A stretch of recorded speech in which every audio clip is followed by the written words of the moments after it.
Welcome back, Fantasy Fiction Fanatics. It's great to see you again, and I hope you're doing well.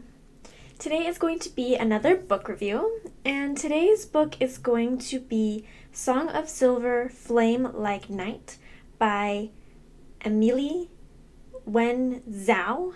I'm not sure if I'm saying her first name right, but I think it's Amélie Wen Zhao. So this particular book was a pretty intense book, and I'm really excited to share it with you guys. It is an epic adventure fantasy novel, and it focuses on a girl named Lan who has this strange looking tattoo on her wrist, or on her arm area, and it appeared the day her mother died. And since then, she's been trying to figure out what it is and how it appeared on her. And one day she ends up finding herself hunted by the man who killed her mom back several years ago.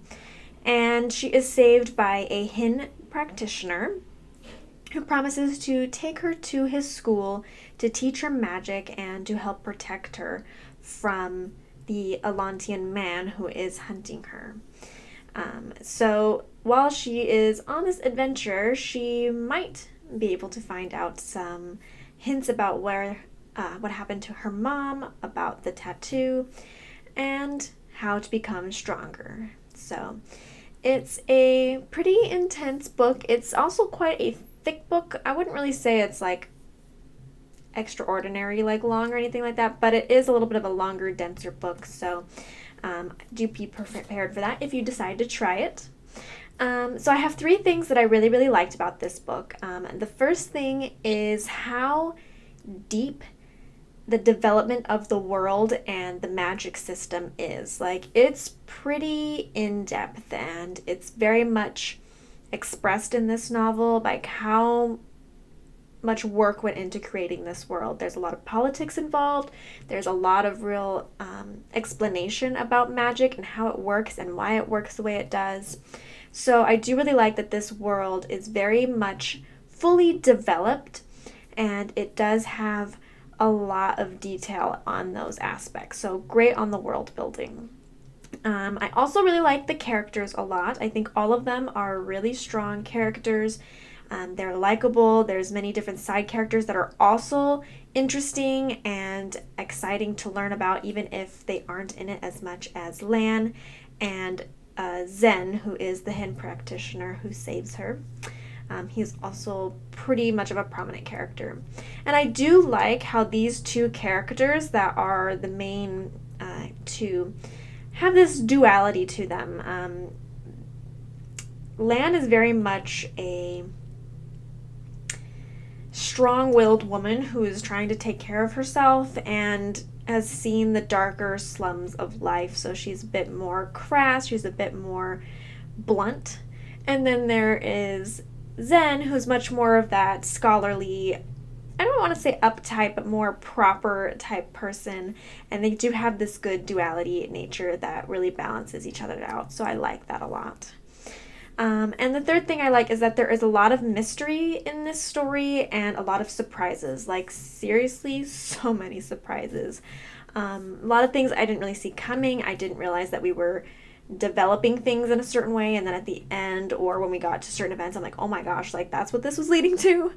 So I do like how it has a lot of things that I don't see coming, a lot of more unique things going on in this story, and the mysteries that we are following are really good mysteries. I really like the unknown aspects of this story.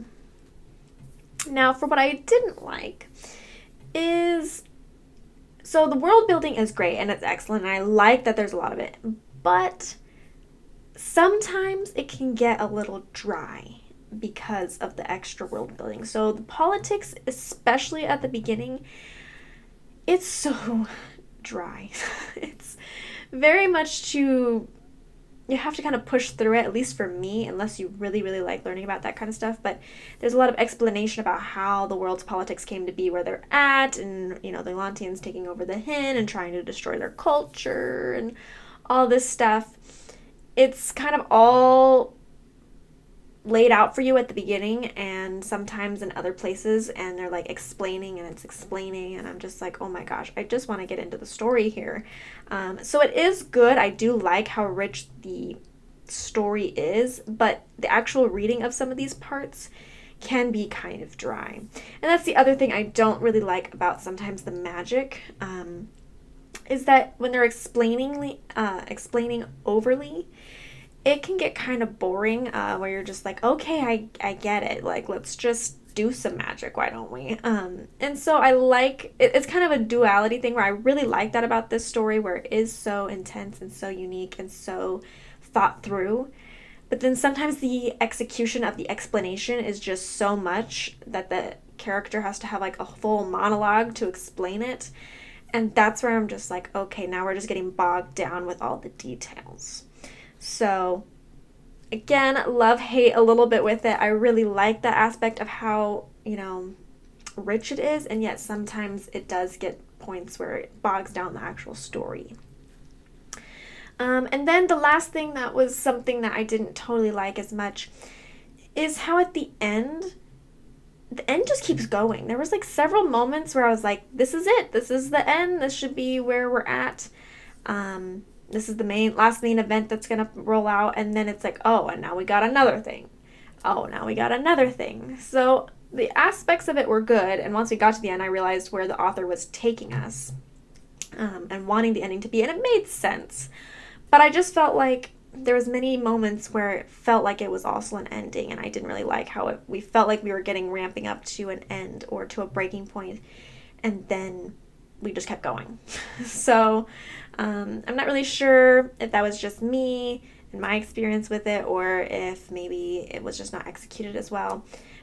If you've read it, please let me know. I'd love to hear your thoughts on that. But that's just personally my thoughts, is that the ending just kept going and going. And I was like, okay, now I'm ready to be done, because I keep feeling like we're setting up to be done.